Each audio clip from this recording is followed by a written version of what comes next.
Welcome, weary traveler of the modern world. As you settle into the comfort of your bed tonight, imagine for a moment the vast expanse of northern China, where jagged mountains pierce an endless sky and bitter winds carry whispers of ancient suffering. Tonight, we journey back more than 2,000 years, to a time when an empire was forged through iron will, and countless lives when stones were carried not by machines, but by hands that bled and backs that broke. The Great Wall of China stretches across the landscape like a sleeping dragon, its spine following the contours of mountains and valleys for thousands of miles.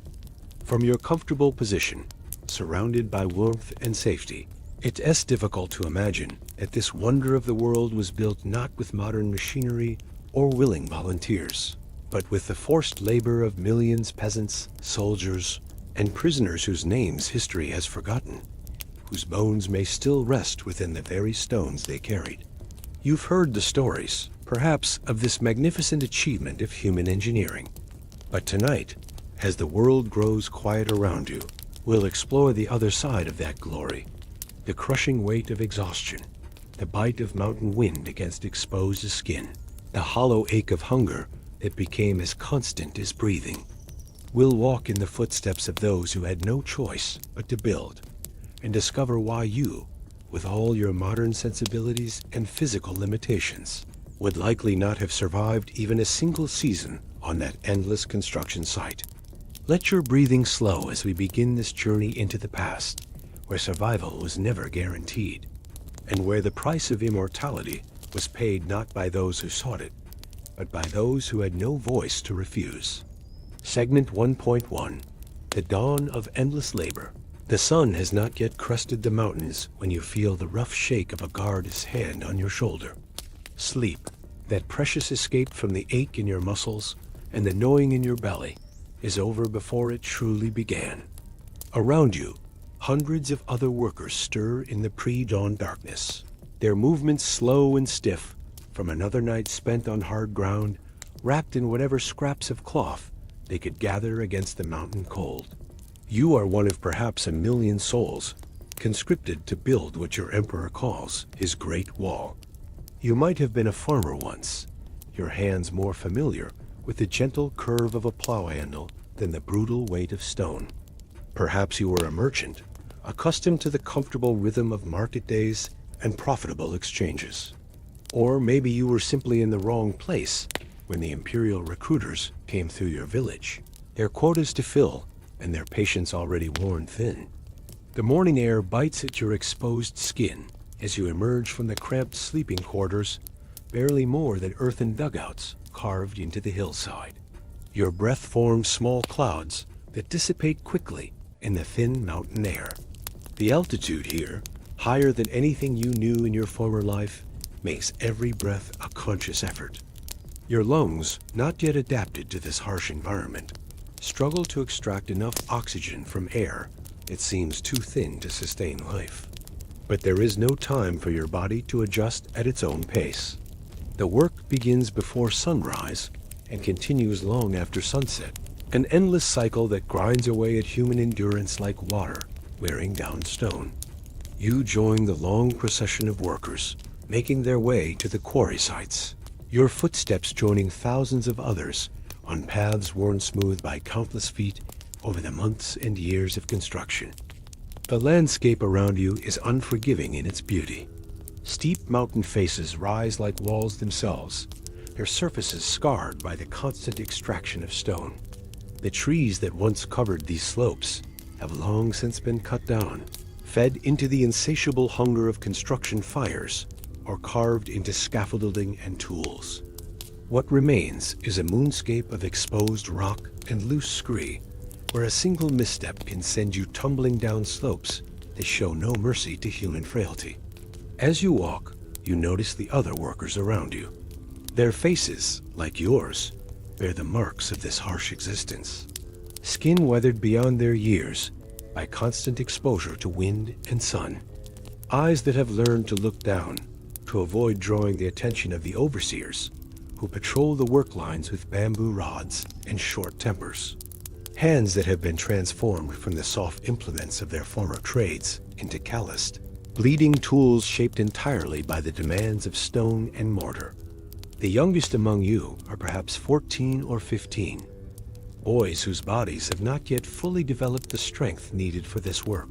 They struggle visibly under loads that would challenge grown men, their thin frames bent nearly double under the weight of stones that must be carried, regardless of their ability to bear them.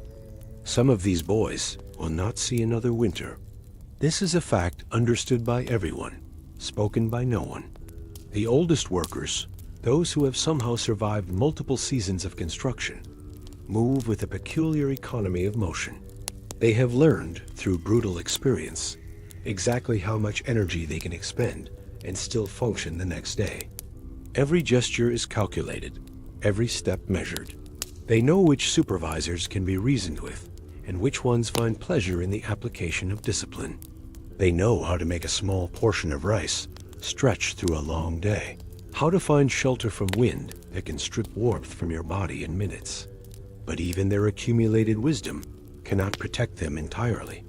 You watch as one of these veterans, a man whose weathered face suggests decades of hard living, stumbles while navigating a particularly treacherous section of the mountain path. His load of stones, perhaps 200 pounds secured to a wooden carrying frame, shifts as he tries to regain his balance. The weight, which had been distributed across his shoulders and back, suddenly concentrates on one side. You hear the distinct sound of bone breaking, a sharp crack that carries clearly in the thin air as his shoulder gives way under the impossible strain. He does not cry out. Experience has taught him that displays of weakness or pain only attract unwanted attention from the overseers. Instead, he attempts to continue walking, his face gray with shock and his left arm hanging uselessly at his side. But his body, pushed beyond its limits for too many days and months, simply refuses to cooperate. He collapses beside the path, his load of stones scattering across the rocky ground with a sound like distant thunder. An overseer approaches, his expression showing neither concern nor surprise. This is not an unusual occurrence. The man examines the fallen worker with a detached assessment of someone evaluating a broken tool. After a moment's consideration, he gestures to two other workers to drag the injured man to the side of the path. The stones are quickly gathered and redistributed among nearby workers, adding to loads that were already testing the limits of human endurance. You do not see what becomes of the injured man. The column of workers continues moving, and looking back is discouraged. But you understand, with the clarity that comes from witnessing such scenes repeatedly, that his usefulness to the wall construction has ended. In a world where productivity is the only measure of worth, where the project's completion matters more than any individual life, there is no room for those who cannot contribute their daily quota of labor. This is the arithmetic of empire building, and you are learning its harsh calculations with every step you take toward another day of impossible work. Segment 1.2.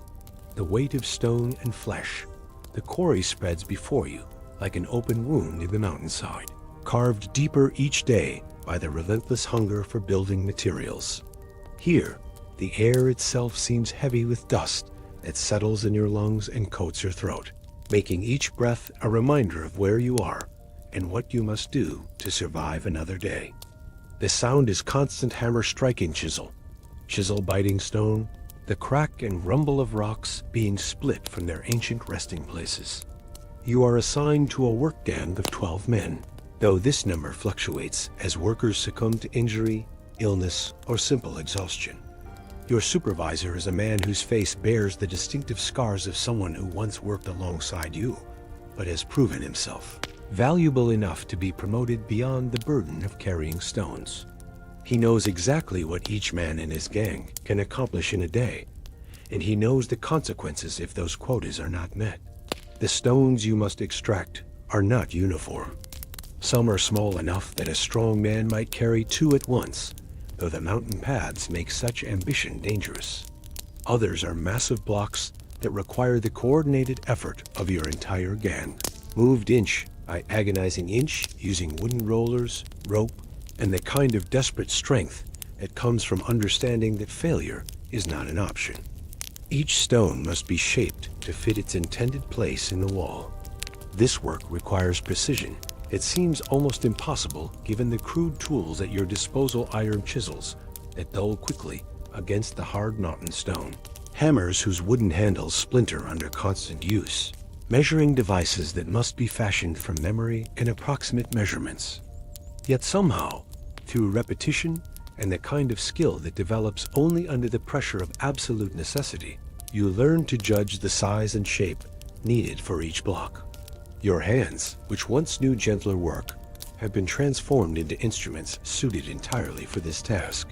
The calluses that form on your palms and fingers are not just thick skin, they are your body's desperate attempt to create tools that can withstand the daily punishment of handling rough stone. When these calluses crack, as they inevitably do in the dry mountain air, the pain is sharp enough to make concentration difficult. But there are no rest days for healing, no time for wounds to close properly before they are reopened by the next day's labor. The carrying of stones from quarry to construction site is perhaps the most demanding aspect of your new existence. The wooden frame that distributes the weight across your shoulders and back is a marvel of simple engineering. But it cannot eliminate the fundamental reality that you are being asked to transport loads that approach the limits of human capability. A typical load might weigh between 150 to 200 pounds stone that must be carried across terrain that would be challenging to navigate even without such a burden. The path between quarry and wall winds through mountain passes where the footing is uncertain at best. Loose rocks shift under your feet with each step, threatening to send you tumbling down slopes that show no mercy to human error. In winter, ice forms on the stones, creating conditions where a single misstep means not just injury, but death. In summer, the sun beats down relentlessly, turning the rocks hot enough to burn exposed skin and creating heat that seems to drain your strength with every breath. But it is not just the physical challenge of the terrain that makes these journeys so grueling. It is the knowledge that you must make this trip multiple times each day, that tomorrow will bring the same impossible demands, and that your body, already pushed beyond what you thought possible, must somehow find the strength to continue. You begin to understand why so many workers simply disappear. One day, a man is struggling alongside you, sharing the small jokes and quiet observations that make the work bearable. The next day, his sleeping space is empty, his tools redistributed among the remaining workers, his name already fading from memory. Sometimes you know what happened to fall, an injury that proved too severe, an illness that progressed too quickly for recovery. But often, there is simply absence where once there was a person. The supervisors maintain detailed records of stones moved, walls built, progress made toward the completion of each section. But there are no records of the workers themselves, no accounting of lives lost, no memorial for those who died in service to the Emperor's vision. You are interchangeable parts in a vast machine, and the machine continues operating regardless of which specific parts fail and must be replaced. During the brief rest periods allowed, you lie on hard ground and feel your body's rebellion against what you are asking it to do. Your back aches with a deep, bone-deep pain that sleep cannot fully relieve. Your legs tremble with exhaustion, even when you are not moving. Your shoulders, constantly bearing weight they were never designed to carry, have developed a permanent hunch that changes the very shape of your spine. But perhaps most difficult to bear is the mental toll of this existence. The work requires just enough concentration to prevent your mind from wandering, yet not enough to provide genuine engagement or satisfaction. You exist in a strange state between consciousness and numbness, aware enough to feel your suffering, but unable to process it in any meaningful way. Days blend together in an endless cycle of wake, work, eat, sleep, with little to distinguish one from another, except the gradual deterioration of your body and spirit. The food, when it comes, is barely adequate to sustain the energy you expend. Rice, when available, is often mixed with sand or chaff to stretch the supplies.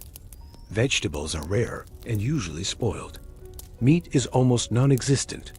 Your body begins to consume itself, burning muscle tissue when there are insufficient calories to fuel the work demanded of you.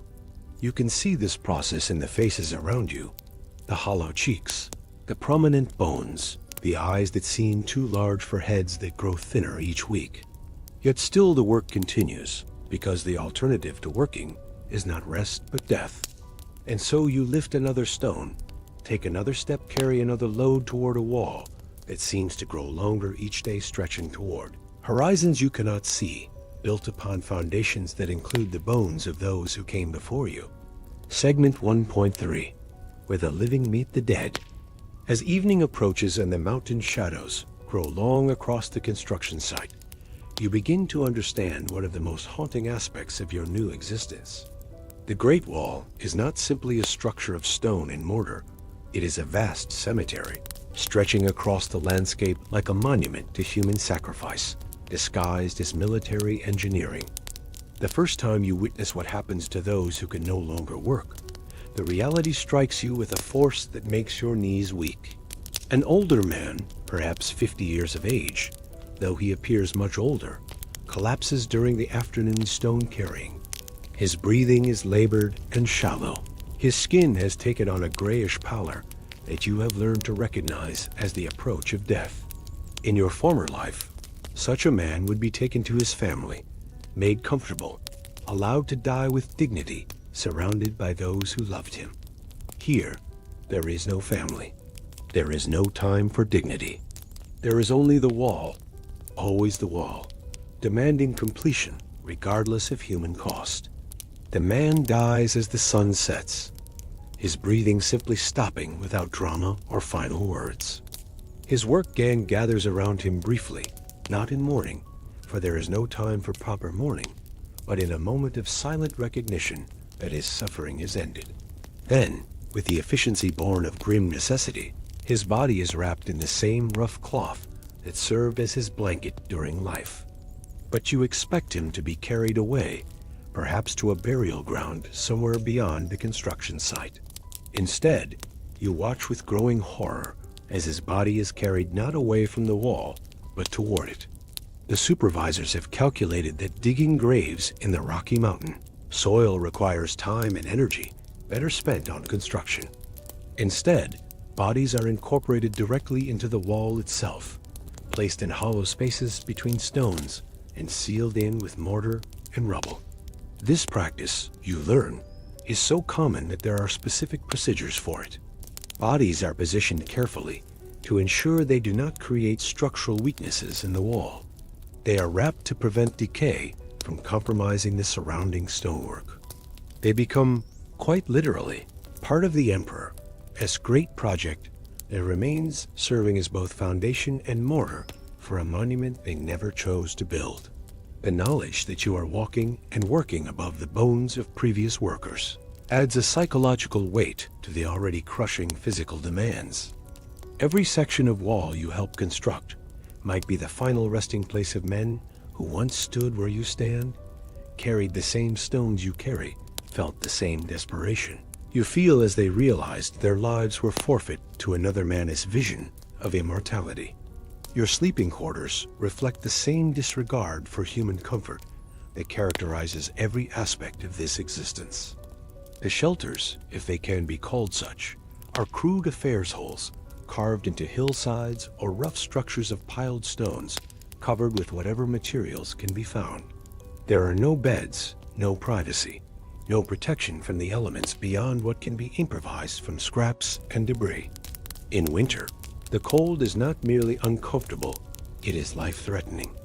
The thin mountain air provides little insulation, and the shelters offer minimal protection from winds that seem to cut through flesh like invisible knives.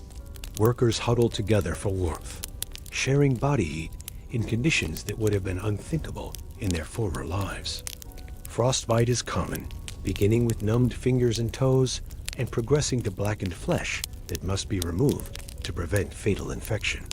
You watch men lose fingers, toes, sometimes entire hands or feet to the cold. Yet even these maimed workers are expected to continue laboring as long as they can hold tools or carry lighter loads. The wall demands completion, and partial workers are better than no workers at all. Only when a man becomes completely unable to contribute any labor is he finally released from service through death. The summer brings different challenges, but no relief. The mountain sun, intensified by the thin atmosphere, burns exposed skin and creates heat that seems to radiate from the rocks themselves. Water is scarce and carefully rationed, leading to a constant state of thirst that makes concentration difficult and temper short.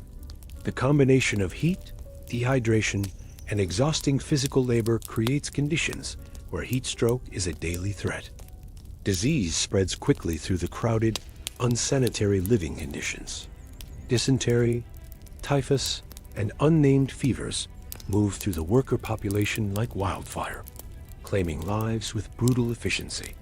There are no doctors, no medicines, no treatment beyond hoping that your body can fight off whatever illness has taken hold.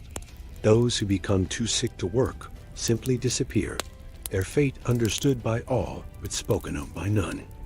The silence that pervades the construction sites is perhaps as oppressive as any of the physical hardships.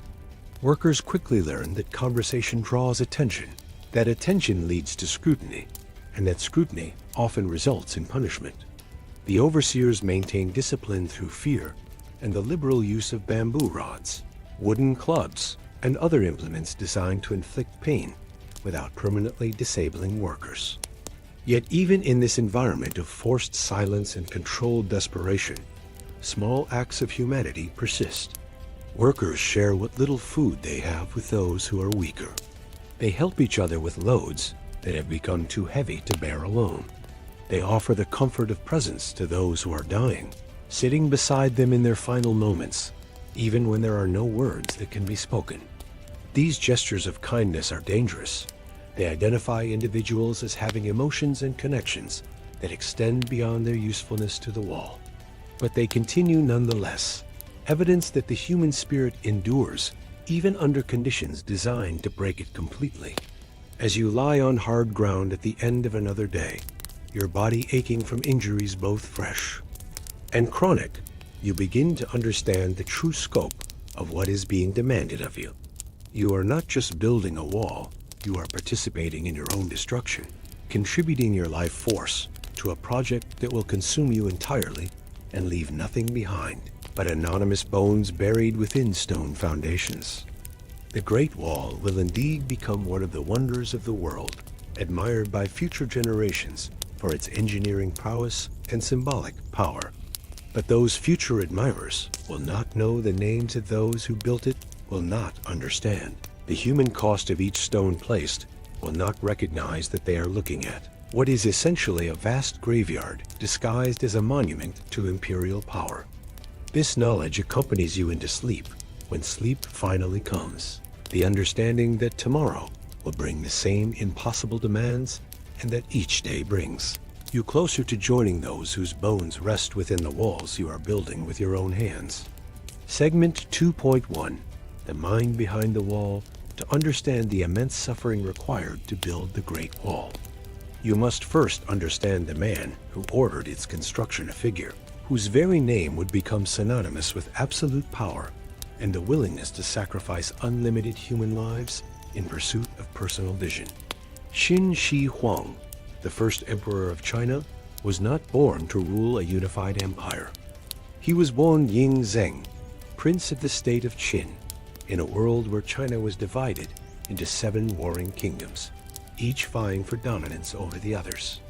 Imagine yourself in the royal palace of Qin around 259 BCE, where the future emperor spent his childhood surrounded by the constant threat of assassination, political intrigue, and the brutal realities of power. His father, King Zhuangshang, died when the boy was only 13, leaving him to inherit a throne surrounded by enemies, both foreign and domestic. The young king learned early that survival required not just strength, but the willingness to employ cruelty as a tool of statecraft. The court that shaped his early years was a place where trust was a luxury few could afford, and weakness was invariably fatal. Advisors who fell from favor disappeared without explanation. Military commanders who failed in their duties faced execution not just for themselves, but often for their entire families. The king's mother, Queen Dowager Zhao, conducted a scandalous affair with a merchant named Labu Wei, creating political complications that taught the young ruler that even those closest to him could become sources of vulnerability. By the time he reached adulthood, Ying Zheng had developed a worldview that recognized only two types of people: those who submitted completely to his will, and those who represented threats to be eliminated. There was no middle ground, no room for partial loyalty or qualified obedience.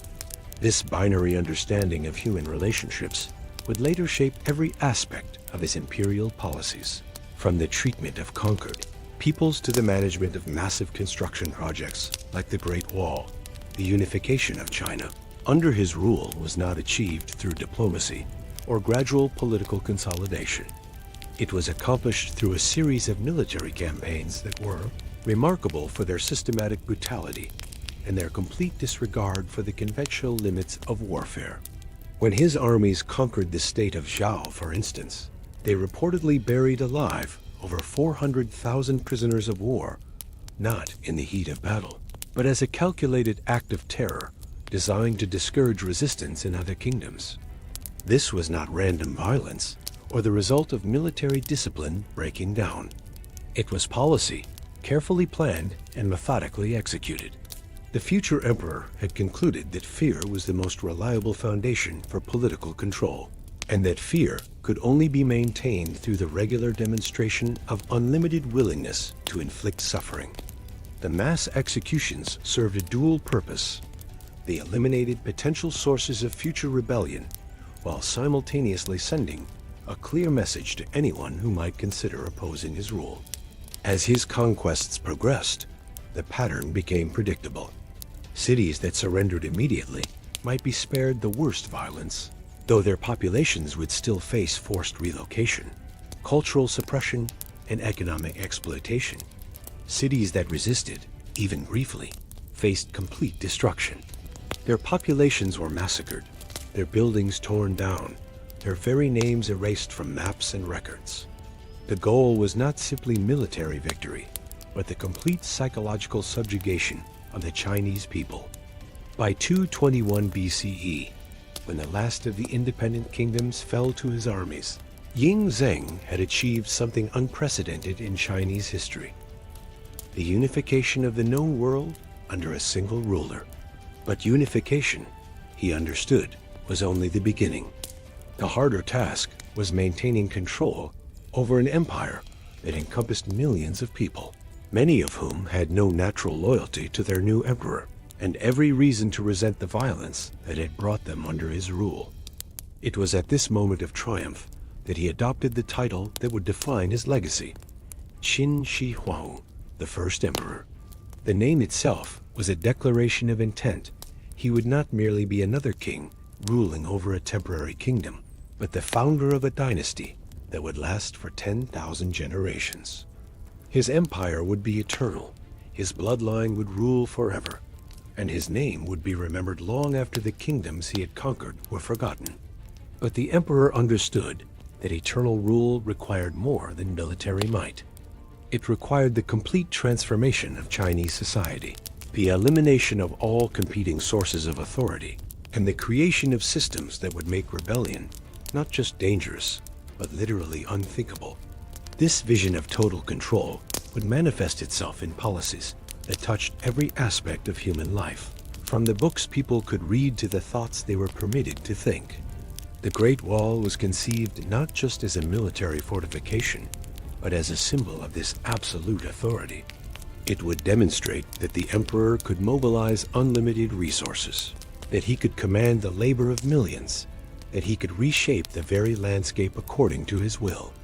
The wall would serve as a permanent reminder that resistance to imperial authority was futile, that the emperor's power extended even to the remote mountains, where his subjects might once have thought themselves beyond his reach. Those who labored to build the wall were not just construction workers. They were participants in a vast demonstration of imperial power, their suffering serving as both practical means and symbolic statement. Every stone they carried, every section they completed, reinforced the message that the Emperor's will was absolute, and that human life had value only insofar as it served imperial purposes. The workers themselves understood this reality with painful clarity. They knew that their individual survival was irrelevant to the project's completion, that their deaths would be noted only as minor delays in construction schedules. They were building not just a wall, but a monument to the principle that human beings existed to serve power, not the other way around. This was the mind behind the wall, calculating, ruthless, and utterly convinced that his personal vision justified any amount of human suffering required to achieve it. With his empire unified through conquest, the first emperor faced a challenge that purely military solutions could not address: how to prevent the revival of the old kingdoms through the power of memory, tradition, and written knowledge. His solution was as systematic as it was devastating: the deliberate destruction of China's intellectual heritage and the elimination of anyone capable of preserving alternative visions of how society might be organized. Picture yourself in the imperial capital of Xianyang in 213 BCE, where smoke rises continuously from great bonfires that consume not enemy soldiers or military supplies, but books. Thousands upon thousands of scrolls, manuscripts, and written records are being systematically destroyed on the emperor's direct orders. These are not random acts of vandalism, but carefully planned operations designed to sever the Chinese people's connection to their past and ensure that future generations would know only the version of history that served imperial purposes. The books being burned represent centuries of accumulated wisdom, poetry, philosophy, and historical records. Works by Confucius, whose teachings emphasized moral governance and the responsibilities of rulers to their subjects, are particularly targeted for destruction. The emperor understood that these texts contained ideas fundamentally incompatible with his vision of absolute rule ideas, suggesting that political authority should be earned through virtue rather than imposed through force, that rulers had obligations to their people rather than simply rights over them. But the destruction extends far beyond political philosophy. Medical texts that contain knowledge of healing practices developed over generations are thrown into the flames. Engineering manuals that explain the construction of irrigation systems and agricultural improvements are reduced to ash. Poetry that celebrated regional cultures and local traditions is eliminated to prevent the preservation of identities that might compete with loyalty to the empire. Historical records that documented the achievements of the previous kingdoms are destroyed to ensure that the emperor's reign would appear to be the beginning of civilization itself. The scholars who created and preserved these works face a fate even worse than their books. Those who protest the destruction are not simply imprisoned or exiled. They are buried alive in mass graves, their deaths serving as a warning to anyone who might consider the preservation of forbidden knowledge. Contemporary records suggest that over 460 scholars were executed in this manner, though the actual number was likely much higher when you include the many whose deaths went unrecorded. Imagine the terror of being an educated person during this period, knowing that your ability to read and write, once sources of pride and social status, had become marks of potential treason. Scholars learned to hide their knowledge, to pretend ignorance of subjects they had spent lifetimes mastering, to destroy their own private libraries rather than risk discovery by imperial inspectors. The very act of possessing a banned book became punishable by death, not just for the owner, but for their entire family. The emperor's standardization policies extended far beyond the elimination of dangerous ideas. He ordered the standardization of currency, weights, measures, and even the width of cart axles throughout the empire. While these measures had practical benefits for trade and administration, They also served a deeper psychological purpose, the elimination of regional differences that might serve as focal points for local identity and potential resistance. Languages themselves became targets of imperial control. The diverse dialects and scripts that had developed in different regions were suppressed in favor of a single standardized writing system. Local customs, festivals, and religious practices that did not serve imperial purposes were banned or modified beyond recognition. The goal was not merely political unification, but cultural homogenization on a scale never before attempted in human history. The emperor's court became a place where paranoia was not just rational, but necessary for survival. Ministers learned to anticipate their ruler's moods and desires, understanding that a single misstep in judgment could result not just in personal disgrace, but in the execution of their entire families. The emperor encouraged this atmosphere of fear and uncertainty, recognizing that officials who were terrified of making mistakes were less likely to develop the confidence necessary for independent thought or potential rebellion. This system of control through terror extended to every level of society. The emperor implemented a system of collective responsibility where entire communities could be punished for the crimes of individual members. If one person in a group of 10 families was found guilty of speaking against the emperor, all 10 families might face execution. This policy ensured that citizens became voluntary enforcers of imperial will, reporting suspicious behavior and suppressing dissent within their own communities. The construction of the Great Wall must be understood within this context of systematic psychological warfare against his own people. The workers who labored on the wall were not just building a military fortification, they were participating in a demonstration of the emperor's power to command not just their bodies, but their very thoughts and memories. Every stone they placed was a rejection of the possibility that authority could be questioned, that rulers could be held accountable, that human life had value independent of imperial purposes.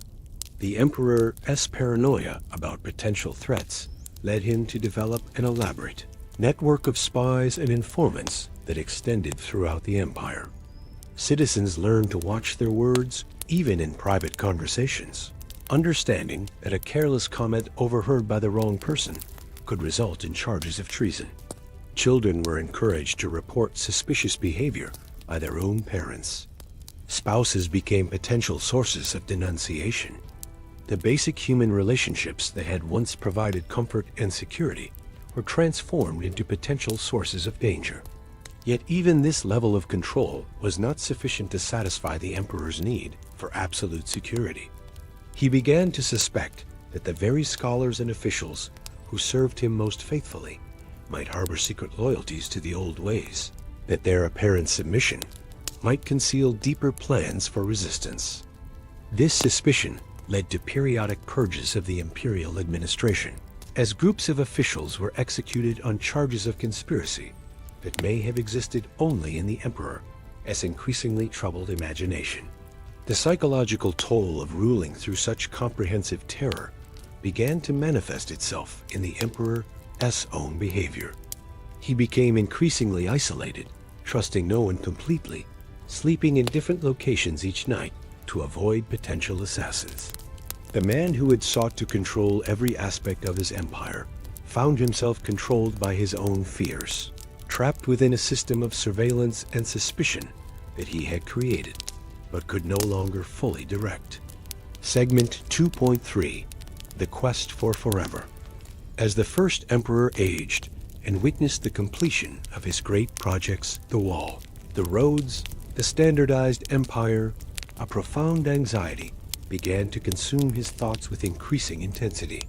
All his conquests, all his demonstrations of absolute power, all his monuments to imperial authority would mean nothing if death could claim them as it claimed ordinary mortals.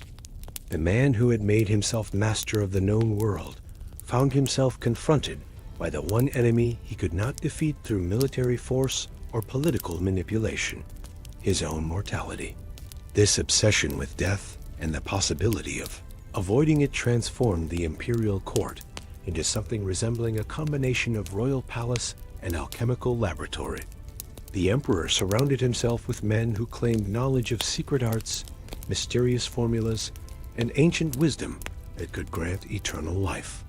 These were not the scholarly advisors who had helped him administer his empire during its early years. Those men had largely been eliminated during the various purges and book burnings. Instead, the emperor's inner circle increasingly consisted of mystics, charlatans, and genuine believers in supernatural solutions to the problem of human mortality. Su Fu, perhaps the most famous of these advisors, claimed knowledge of islands far to the east, where immortal beings dwelt and where the elixir of eternal life could be obtained. He painted vivid pictures for the emperor of these mystical lands, describing mountains that touched the clouds, rivers that flowed upward toward the sky, and inhabitants who had lived for thousands of years without experiencing aging, disease, or death. The emperor, desperate to believe that such places existed and that their secrets could be obtained, provided Su Fu with enormous resources for expeditions to locate these islands. Imagine the scene in the imperial palace as preparations were made for these expeditions. Ships were constructed according to specifications that Su Fu claimed were necessary for reaching the immortal lands. Vessels that combined practical seafaring design with symbolic elements meant to attract the favor of supernatural forces. Hundreds of young men and women, chosen for their physical perfection and moral purity, were selected to accompany the expeditions as offerings to the immortal beings who supposedly inhabited these distant islands. The resources devoted to these expeditions were staggering.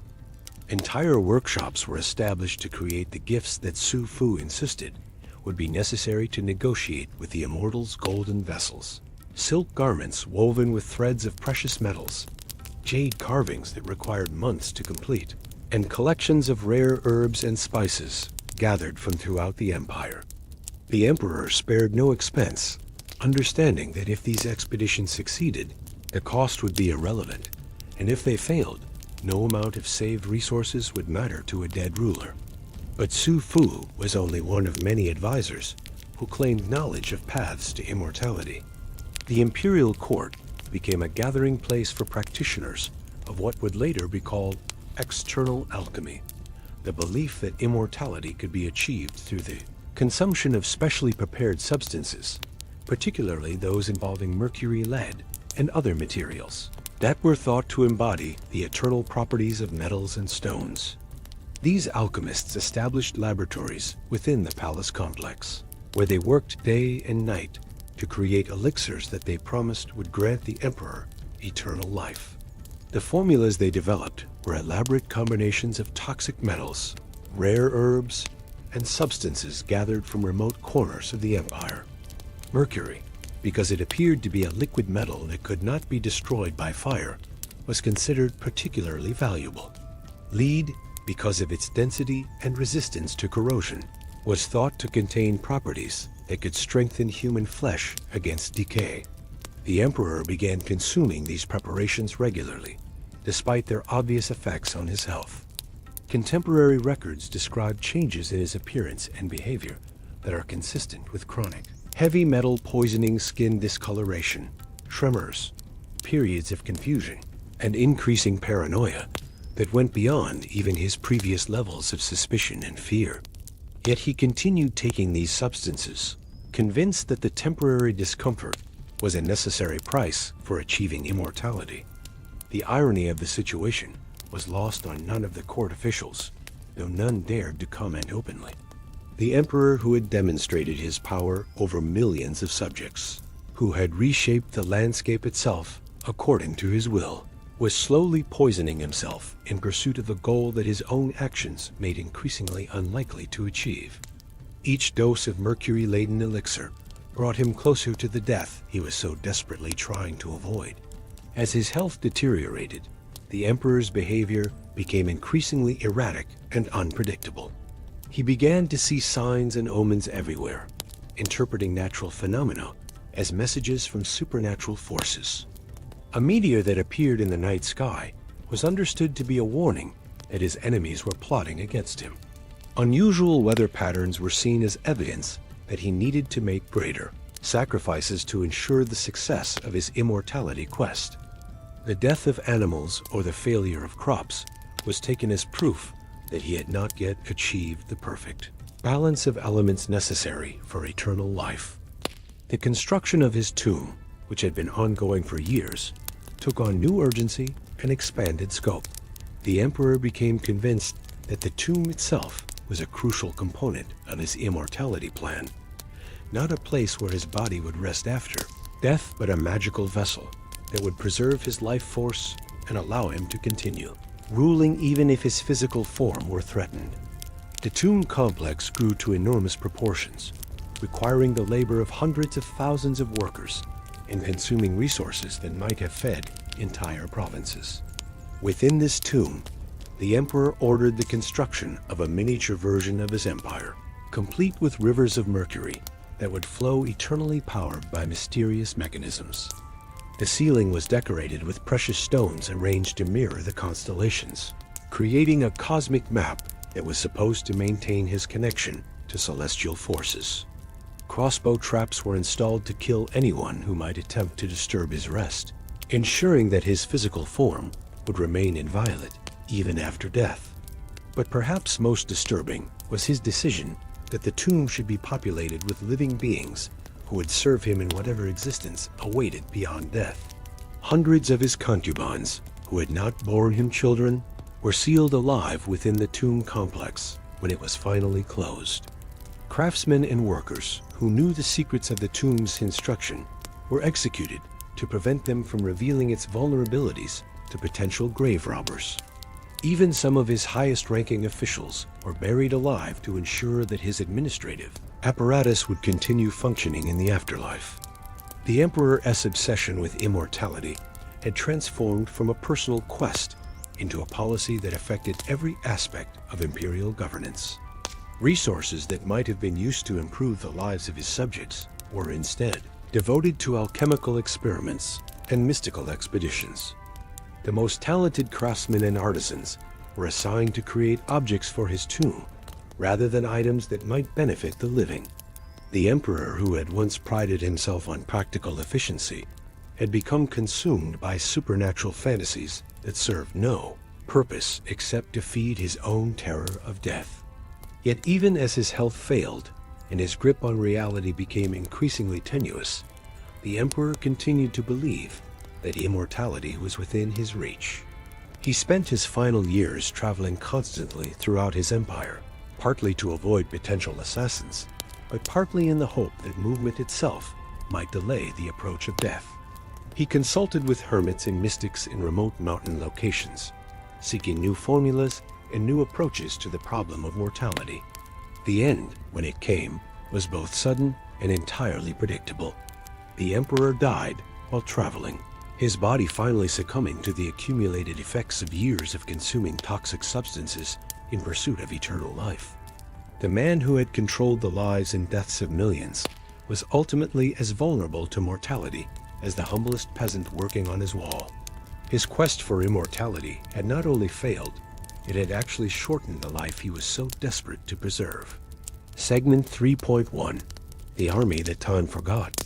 On a quiet spring day in 1974, in the countryside near Xi'an, China, a farmer named Yang Jifa was digging a well to irrigate his persimmon orchard when his shovel struck something hard beneath the earth. What he initially took for a large stone turned out to be a fragment of fired clay that would lead to one of the most extraordinary archaeological discoveries in human history. That fragment was part of a life-sized terracotta warrior, one of thousands that had been standing in silent formation beneath the ground for over 2,000 years, waiting to be discovered. Yang Shifa could not have imagined, as he brushed soil from that first ceramic face, that he had uncovered the entrance to an underground army created to serve the first emperor in death. The discovery would reveal not just the incredible artistic and technical achievements of ancient Chinese craftsmen, but also the almost incomprehensible scale of the emperor's obsession with controlling every aspect of existence. including whatever might await him beyond the grave. Picture yourself standing at the edge of that first excavation site as archaeologists began the painstaking work of uncovering what lay beneath. The initial discoveries were tantalizing pieces of ceramic armor, fragments of weapons, horse harnesses, and chariot wheels that emerged from the earth like clues to a vast puzzle. But as the excavation expanded, the true scope of what had been buried began to reveal itself in ways that challenged every assumption about ancient Chinese burial practices and the resources that could be devoted to a single ruler's tomb complex.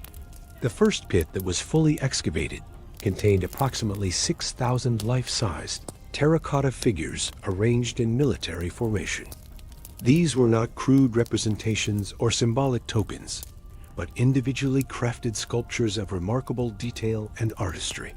Each warrior had distinct facial features, unique expressions, and individualized details of clothing and equipment that suggested they were modeled after real soldiers from the Emperor's army. The level of craftsmanship required to create such figures would have demanded the skills of master sculptors and ceramicists working for years to complete just this single section of the tomb complex. But this was only the beginning.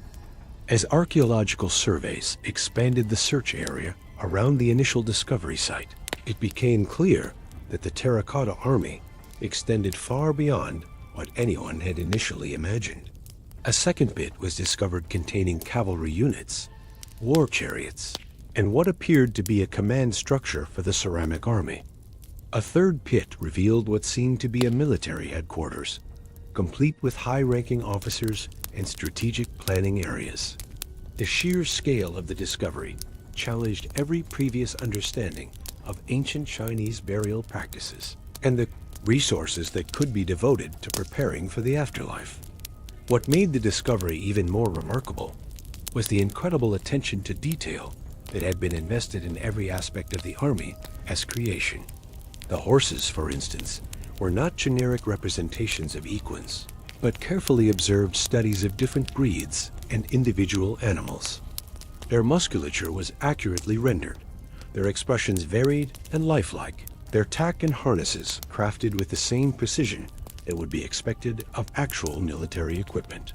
Each horse appeared to be based on detailed observation of living animals, suggesting that master sculptors had spent considerable time studying the imperial stables and cavalry units. The weapons discovered with the terracotta warriors were equally remarkable. Bronze swords, crossbow bolts, spears, and other armaments were found to be not ceremonial replicas, but actual functional weapons that had been crafted with the same techniques and standards, used for equipment intended for living soldiers. Chemical analysis revealed that these weapons had been treated with chromium compounds to prevent corrosion, a metallurgical technique that would not be rediscovered in the West until the 20th century. After more than 2,000 years in the ground, many of these weapons remained sharp enough to cut paper. The organization and arrangement of the figures within the pits suggested a level of military planning and strategic thinking that reflected the Emperor's background as a successful military commander. The formations were not random arrangements designed merely to impress visitors, but tactically sound deployments that would have been effective in actual combat. Infantry units were positioned to provide mutual support, cavalry was placed for maximum mobility and impact, and command structures were arranged to maintain communication and control over the entire force. But perhaps most intriguing were the individual characteristics that had been given to each warrior. As archaeologists cleaned and cataloged the figures, it became apparent that no two faces were identical. Each warrior had been given unique features, expressions, and even hairstyles that reflected different regional origins and military specializations. Some figures showed the weathered features of veteran soldiers, while others had the smooth faces of younger recruits. Some appeared alert and ready for battle, while others seemed more relaxed, as if caught in a moment between formal duties. This individualization represented an enormous investment of artistic labor and creative energy.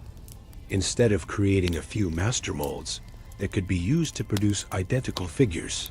The craftsmen responsible for the terracotta army had been tasked with creating thousands of unique individuals. The implications of this decision were staggering. It meant that teams of sculptors had worked for years, possibly decades, to ensure that the Emperor's ceramic army would be as diverse and realistic as any force composed of living soldiers. The discovery also revealed sophisticated techniques for large-scale ceramic production that challenged assumptions about ancient Chinese industrial capabilities. The figures had been created using a combination of molding and hand sculpting techniques that allowed for both efficiency and individualization. Bodies were apparently created using standardized molds, but heads, hands, and other details were individually crafted and attached. This approach allowed the workshops to produce large numbers of figures while maintaining the unique characteristics that made each warrior distinct. Evidence from the excavation sites suggested that the production of the terracotta army had required the establishment of specialized workshops and kilns near the tomb complex. Chemical analysis of the clay used in the figures indicated that materials had been sourced from multiple locations, suggesting a supply network that extended throughout the empire. The logistics of transporting raw materials, coordinating the work of hundreds of craftsmen, and managing the production schedule for such an enormous project would have required administrative capabilities, rivaling those needed for major military campaigns. Yet even as archaeologists celebrated these discoveries and began to understand their historical significance, they also uncovered evidence of the human cost involved in creating the Emperor's ceramic army. Excavations near the workshop areas revealed graves containing the remains of workers who had apparently been executed upon completion of their tasks. These craftsmen, whose skills had created one of the world's most remarkable artistic achievements, had been killed to ensure that the secrets of the tomb's construction would not be revealed to potential grave robbers or political enemies. The terracotta army represented more than just an impressive display of ancient Chinese artistry and technical skill. It was a manifestation of the Emperor's fundamental belief that death should not interrupt his exercise of absolute power. Just as he had commanded living armies to conquer and unify China, he apparently expected to command this ceramic force in whatever battles awaited him in the afterlife. The warriors were not mere grave goods or symbolic representations, but an actual military force intended to extend his imperial authority beyond the boundaries of mortal existence. This interpretation was supported by the discovery of additional pits containing terracotta figures representing other aspects of imperial administration. Civil officials, entertainers, laborers, and even stable hands were found in ceramic form, suggesting that the Emperor had attempted to recreate his entire governmental apparatus for use in the afterlife. The scope of this undertaking revealed a level of megalomania that went beyond simple fear of death to encompass a complete rejection of mortality's implications for imperial power. As excavations continued and new sections of the tomb complex were revealed, it became clear that the terracotta army was only one component of a vast underground empire that the Emperor had commissioned for his use after death. The full extent of this complex remains unknown even today, as much of it lies beneath modern buildings and agricultural land that cannot be easily excavated. Ground-penetrating radar and other non-invasive archaeological techniques have revealed additional chambers, corridors, and structures that suggest the buried complex may extend for miles in every direction from the main tomb mound. Segment 3.2: Secrets Beneath the Earth. The central tomb of the first emperor, despite decades of archaeological investigation surrounding it, remains one of the most tantalizing mysteries in the field of ancient history. Rising from the landscape like an artificial mountain, the tomb mound itself stands nearly 250 feet high and covers an area of over 100 acres. Yet this visible monument represents only the tip of what historical records suggest is an underground complex of staggering proportions and incredible sophistication. much of which has never been opened or explored by modern archaeologists. Historical accounts written by Sima Qian, the great Chinese historian who lived approximately a century after the emperor's death, provide our most detailed descriptions of what was supposedly constructed within the sealed tomb chamber.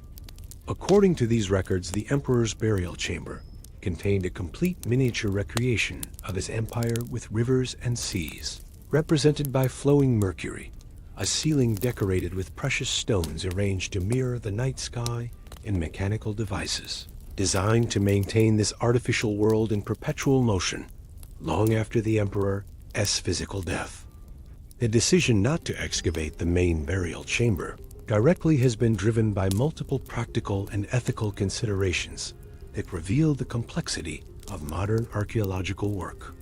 The Chinese government and international archaeological communities have agreed that current excavation techniques are not sufficiently advanced to guarantee the preservation of whatever artifacts and organic materials might exist within the sealed chamber. The tomb has remained unopened for over 2,000 years, creating an environment that might have preserved materials that would be damaged or destroyed by exposure to modern atmospheric conditions.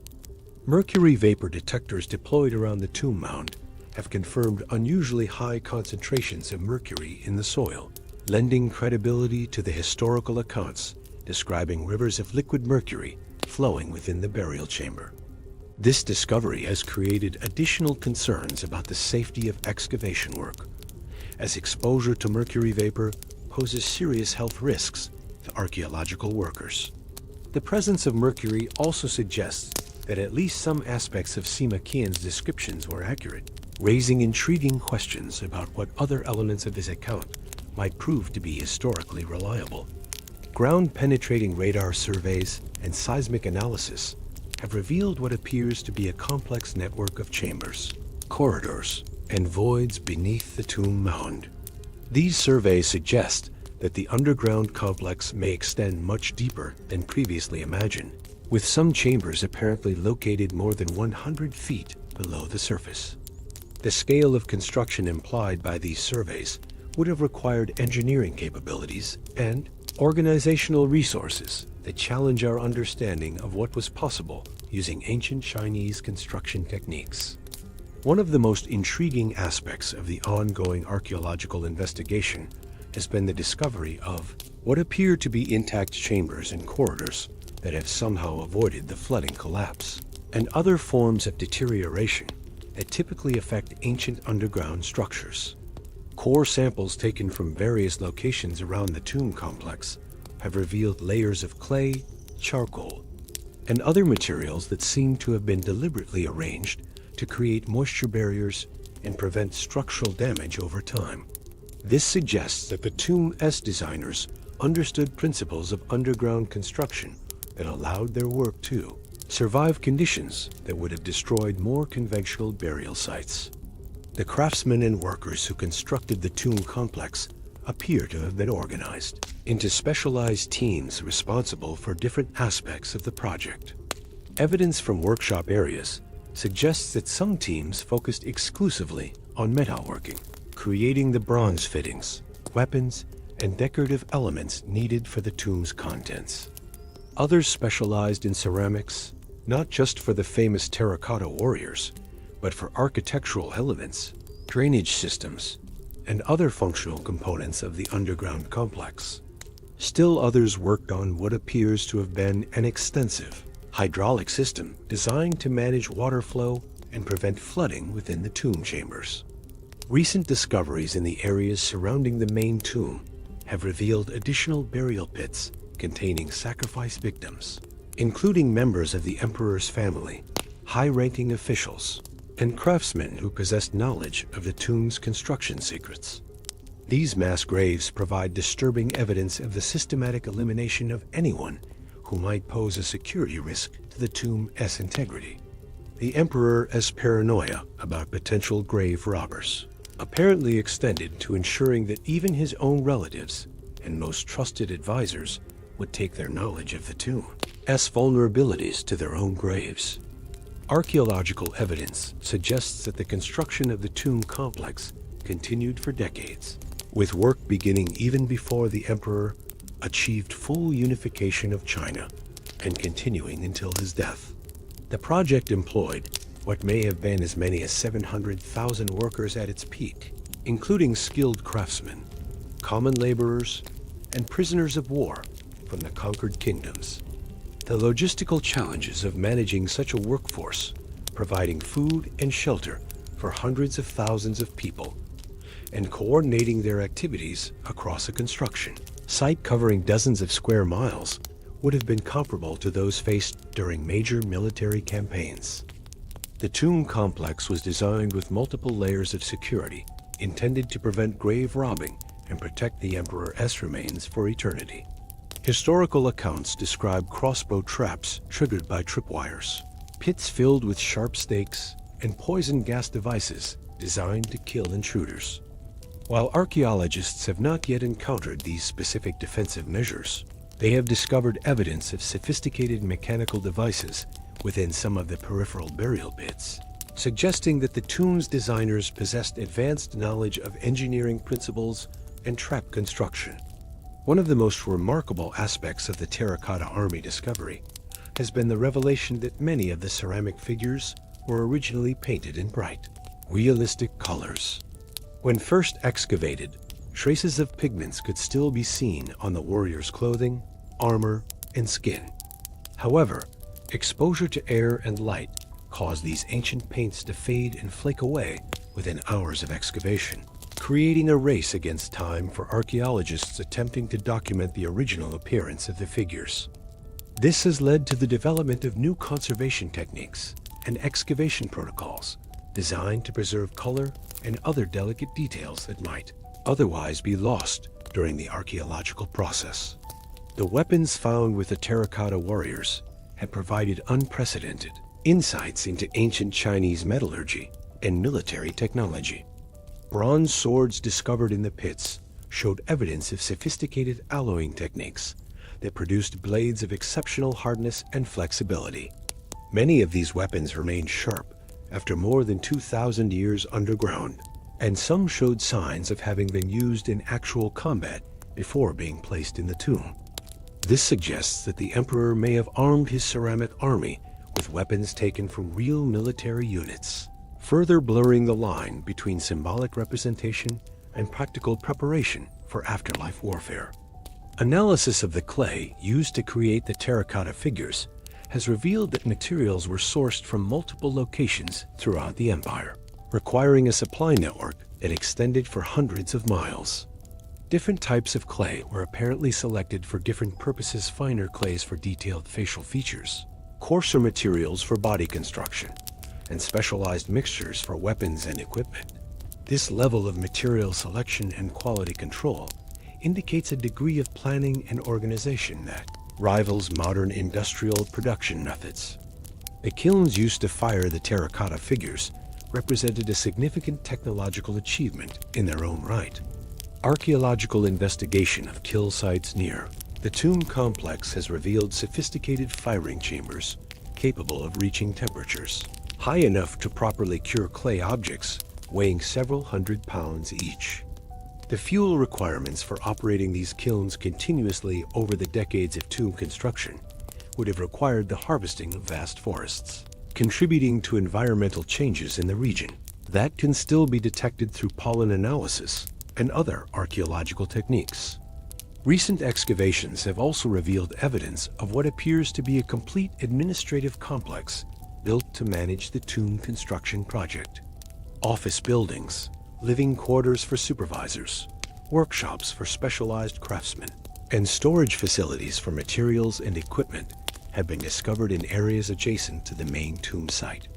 These structures suggest that the tomb construction had become, in effect, a permanent city dedicated entirely to preparing for the emperor's death, with its own economy, social hierarchy, and governmental structure. The discovery of musical instruments, gaming pieces, and other recreational objects within some of the burial pits has provided insights into daily life within the tomb construction community. These artifacts suggest that even within the grim context of preparing for imperial death, workers and supervisors found ways to maintain some aspects of normal human social interaction. However, the presence of these objects also raises questions about whether some of the tomb's occupants may have been intended to provide entertainment and companionship for the emperor in the afterlife, adding another dimension to the human cost of his immortality preparations. The ongoing archaeological investigation of the tomb complex continues to reveal new aspects of its construction and purpose, with significant discoveries being made on a regular basis, even decades after the initial terracotta army discovery. Each new find adds to our understanding of the emperor's vision for his afterlife empire, while simultaneously raising new questions about the resources, techniques, and human sacrifices involved in creating this underground world. The tomb complex stands as perhaps the most ambitious attempt in human history to extend imperial power beyond the boundaries of mortal existence, a testament to both human creative capability and the destructive potential of absolute authority, unchecked by any consideration for human cost. Segment 3.3, The Terracotta Army Discovery, the morning of March 29, 1974, dawned like any other in the small farming community near Xi'an, in China's Shaanxi province. The air was crisp with early spring, carrying the earthy scent of freshly turned soil and the faint promise of warming days ahead. Yang Zhifa and his fellow farmers had no way of knowing that this ordinary day would unveil one of history's most extraordinary secrets, buried beneath their feet for over 2,000 years. Imagine yourself in that quiet countryside, where the rhythm of agricultural life had remained unchanged for generations.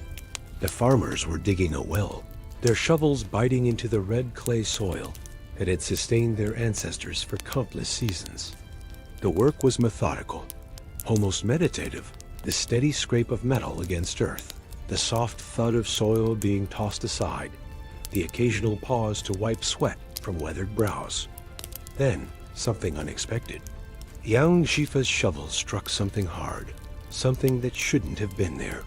Not stone, not root, but something smooth and curved. As the farmers carefully brushed away the clinging earth, fragments began to emerge, pieces of fired clay, reddish-brown and ancient-looking, shaped in ways that seemed almost human. What they had discovered was the shoulder of a life-sized terracotta warrior, the first glimpse of an underground army that had been standing at attention in perfect darkness for 22 centuries.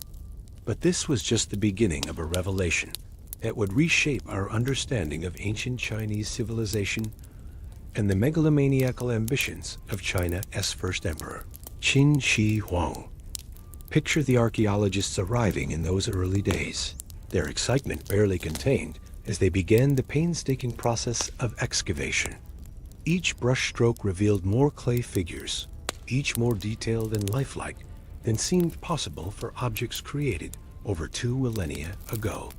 The warriors emerged from their earthen tomb like soldiers awakening from an impossibly long sleep, their faces bearing individual expressions, their armor meticulously crafted, their poses suggesting they were ready to march at a moment's notice. The scale of the discovery became apparent only gradually. What had begun as a single warrior soon revealed itself to be part of a vast underground necropolis, a subterranean empire designed to serve the first emperor in death as his living armies had served him in life. Pit number 1, the largest of the excavated areas, contains approximately 6,000 warriors arranged in battle formation. But this was merely the vanguard of a much larger force. As you drift deeper into this underground world, imagine the sensation of walking among these silent soldiers. The air is cool and slightly damp, carrying the scent of ancient earth and the faint mineral tongue of clay that has absorbed centuries of moisture. Your footsteps echo softly in the vast excavation halls, where modern lighting illuminates rows upon rows of warriors standing in precise military formation, their clay faces turned toward some eternal enemy that will never come. Each warrior is unique, a testament to the skill of the ancient craftsmen who created them. Some bear the weathered features of seasoned veterans, their faces marked by the stern determination of men who had seen battle. Others appear younger, their expressions perhaps betraying a hint of the nervousness that might grip a soldier before his first engagement. The level of individual detail is astounding. Different hairstyles reflecting military rank, varied armor configurations, even the treads on the soles of their shoes carefully sculpted into the clay. But perhaps most remarkable are the weapons they once carried. Unlike the clay soldiers themselves, many of the weapons were real bronze swords, spears, crossbows, and arrows that had been placed in the hands of the terracotta warriors. These weapons, preserved by the dry conditions of the tomb, remained sharp enough to cut paper even after more than 2,000 years.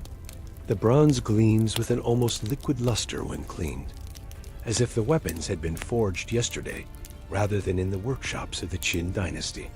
Yet mysteries abound in this underground realm. Despite the thousands of warriors already unearthed, archaeologists estimate that the complete army may number over 8,000 figures. Many areas remain unexcavated, their secrets still buried beneath layers of earth and time. More intriguingly, while the army contains soldiers of every rank from common infantry to cavalry officers, one crucial element appears to be missing: the generals who would have commanded such a force. The absence of high-ranking officers among the terracotta figures has puzzled researchers for decades. Some theorize that the emperor's most trusted commanders were buried elsewhere, perhaps in more prestigious locations within the vast necropolis. Others suggest that the generals may have been represented not in clay, but in more precious materials that have since been looted or deteriorated beyond recognition. The mystery deepens when you consider that this was an army created not for show, but for a very specific purpose: to protect and serve the emperor in his afterlife. The workshops where these warriors were created must have been scenes of incredible industry and artistry. Picture dozens of skilled craftsmen working in coordinated teams, their hands shaping clay with the same precision that their contemporaries used to forge real weapons and armor. The process was remarkably sophisticated. Bodies were created using molds to ensure consistency, while heads and hands were individually sculpted to provide each warrior with distinct features. After the initial shaping, the figures were fired in kilns large enough to accommodate life-sized statues, a technical achievement that speaks to the advanced ceramic knowledge of Qin dynasty artisans. The pigments originally used to paint these warriors have largely faded or flaked away over the centuries, but traces remain that hint at the army's original appearance. These soldiers were once brightly colored, their armor painted in vivid reds and greens, their faces tinted with flesh tones, their clothing decorated with intricate patterns. The sight of 8,000 brightly painted warriors standing in perfect formation must have been both magnificent and terrifying, a display of imperial power that transcended even death. As excavation continues decade after decade, new discoveries regularly emerge from the ancient soil. In 2009, archaeologists uncovered a section of warriors that had been badly damaged by fire, their clay bodies blackened and cracked. Historical records suggest that the tomb was vandalized shortly after the fall of the Qin dynasty, when rebel forces broke into the burial chambers and set fires that raged through the underground complex. The damaged warriors serve as silent witnesses to the political upheaval that followed the first emperor's death, their broken forms telling a story of how quickly earthly power can crumble. But it's the pristine warriors that truly capture the imagination. Standing among them, you can almost hear the phantom sounds of an army at rest, the soft murmur of soldiers sharing stories around imaginary campfires, the gentle scrape of weapons being maintained, the quiet breathing of men preparing for battle. These clay soldiers have waited in patient silence for over 2 millennia, maintaining their vigil in a tomb designed to mirror the imperial palace above ground. The emperor for whom this army was created believed that death was merely a transition to another form of existence, one that would require all the trappings of earthly power. The terracotta warriors represent just one element of a burial complex that includes replica rivers of mercury, a star map on the tomb ceiling, and countless treasures that likely remain undiscovered. It was a monument to the belief that absolute power could transcend even the ultimate limitation of human existence. Today, as you visit the excavation sites, the contrast between ancient ambition and modern reality becomes strikingly apparent. Climate-controlled buildings now protect the warriors from the elements, while sophisticated conservation techniques prevent further deterioration of the ancient clay. Tourists from around the world come to marvel at what Yang Shifa's shovel first revealed, their hushed voices echoing in halls where only darkness and silence reigned for 22 centuries. Yet much of the story remains buried. The main tomb of Emperor Qin Shi Huang himself has never been opened, its secrets preserved beneath a man-made mountain that rises like a silent monument to imperial ambition. Ground-penetrating radar has revealed tantalizing hints of the treasures within, but the tomb remains sealed, waiting for archaeological techniques advanced enough to preserve its contents for future generations. The Terracotta Army stands as a testament to both human creativity and the cost of absolute power.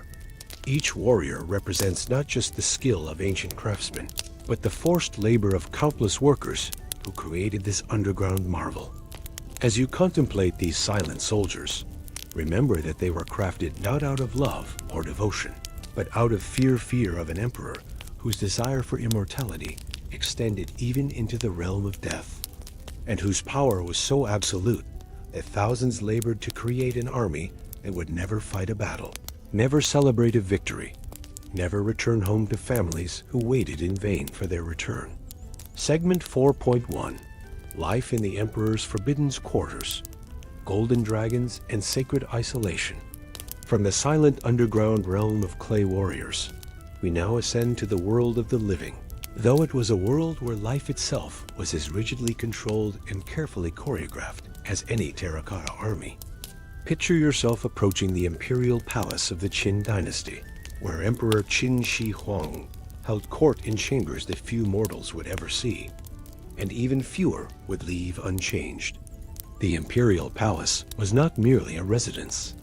It was a universe unto itself, a carefully constructed reality where every surface, every sound, every breath of air was designed to reinforce the emperor's divine status. As you imagine walking through these forbidden corridors, let your mind absorb the overwhelming sensory experience that would have greeted any visitor, fortunate or unfortunate enough to gain entry to this most sacred of spaces. The walls themselves seemed to pulse with life, covered in intricate murals where golden dragons writhed through clouds of azure and crimson. These weren't simple decorations, but complex theological statements rendered in precious pigments and gold leaf. Each dragon was positioned according to ancient principles of feng shui, their sinuous bodies channeling cosmic energy toward the emperor's throne. The gold caught and reflected the light from hundreds of oil lamps, creating the illusion that the dragons were moving, breathing, watching all who entered their domain. The scent of incense hung perpetually in the air, a complex blend of sandalwood, jasmine, and rare spices imported from the furthest reaches of the empire. This aromatic fog served multiple purposes. It pleased the emperor's refined senses, masked the more mundane odors of human habitation, and created an otherworldly atmosphere that reinforced the palace's separation from the mortal world beyond its walls. The incense burners themselves were works of art, bronze vessels shaped like mythical creatures whose mouths exhaled streams of fragrant smoke that seemed to carry prayers and secrets upward toward unseen heavens. But perhaps the most striking aspect of palace life was the people who inhabited this gilded cage. The emperor's inner circle consisted largely of eunuchs men who had been castrated either as children or adults, their sacrifice buying them access to the most intimate levels of imperial power. These were not merely servants, but the emperor's most trusted advisors, men whose altered state rendered them safe confidants in a world where masculine ambition posed constant threats to the throne. Imagine yourself observing the daily routine of these palace eunuchs as they moved through their carefully prescribed duties. Their voices, altered by their physical condition, created a unique soundscape within the palace walls higher pitched than typical male voices, yet carrying an authority that came not from physical presence, but from their unique position of trust. They dressed in silk robes of subdued colors, their movements graceful and deliberate, each gesture reflecting years of training in core protocol. The head eunuch, the most powerful man in the empire after the emperor himself, might rise before dawn to review the day's schedule. In his private chambers, decorated with tasteful restraint that spoke to both his elevated status and his fundamentally servile position, he would consult scrolls detailing the emperor's appointments, meal preferences, and security arrangements. Every detail of the emperor's day required careful orchestration, from the temperature of his bath water to the specific types of birds whose songs would be permitted in the imperial gardens. The morning audiences were elaborate theater productions where the emperor's divine nature was reinforced through ritual and ceremony. Picture the throne room, a vast space where the ceiling seemed to disappear into shadowy heights decorated with constellations mapped in precious stones. The emperor's throne itself was a masterpiece of craftsmanship and symbolism, carved from a single piece of rare jade and inlaid with gold dragons, whose eyes were rubies that seemed to burn with internal fire. When petitioners were granted the extraordinary privilege of appearing before the emperor, they approached through a precisely choreographed sequence of movements. Each step was measured, each bow calibrated to demonstrate the proper degree of submission. The emperor himself might remain motionless for long periods, his presence so overwhelming that even breathing seemed like an impertinence. His robes woven from silk so fine that it seemed to shimmer like liquid light, were decorated with symbols that told the story of his divine mandate, dragons ascending to heaven, phoenixes dancing among clouds and mountains that represented the eternal stability of his rule. The meals served in the imperial dining halls were elaborate affairs that transcended mere sustenance. Each dish was a work of art, prepared by master chefs who had spent decades perfecting their craft. The emperor's food tasters, men whose lives depended on their ability to detect the slightest hint of poison, would sample each dish before it reached the imperial table. These tasters lived in a constant state of nervous tension, knowing that a single oversight could mean not only their own death, but the deaths of their families as well. The dishes themselves were presented on porcelain of such delicate beauty that each piece was considered irreplaceable. Rare delicacies from across the empire graced the imperial table birds. Nest soup that required months to prepare properly, fish from mountain streams so remote that their capture was an expedition in itself, and fruits cultivated in imperial gardens where every tree was tended by specialists who understood the precise conditions required for perfection. But the true luxury of palace life lay not in material splendor, but in the absolute control over time and experience. The emperor's days unfolded according to schedules that took into account not just practical considerations, but astrological calculations and ancient traditions that stretched back centuries. When he chose to walk in the imperial gardens, gardeners would have spent days ensuring that every flower was in perfect bloom, every path swept clean of the smallest debris, every ornamental pond reflecting exactly the right amount of sunlight. These gardens were marvels of landscape architecture, designed to create the illusion of natural beauty while maintaining absolute artificial control. Miniature mountains rose beside carefully engineered streams, their waters flowing over stones selected not just for their aesthetic appeal, but for the specific sounds they would create as water moved over their surfaces. The gardens contained trees from every corner of the empire, each one chosen for its symbolic significance as well as its beauty. Ancient pines represented longevity. Flowering cherry trees embodied the fleeting nature of mortal existence, and carefully pruned willows created curtains of green that provided intimate spaces for contemplation. The emperor's private quarters represented the ultimate expression of imperial luxury. His bedroom was a sanctuary where even the air seemed different, softer, warmer, perfumed with essences so rare that their names were known only to a handful of palace specialists. The bed itself was a monument to craftsmanship, its frame carved from wood so dense and valuable that it had taken years to locate trees of suitable quality. The mattress was stuffed with down from birds, so rare that their feathers were worth more than gold, while the silk sheets were woven from threads so fine that they seemed to caress the skin like gentle breezes. Even sleep, that most private of human experiences, was subject to imperial protocol.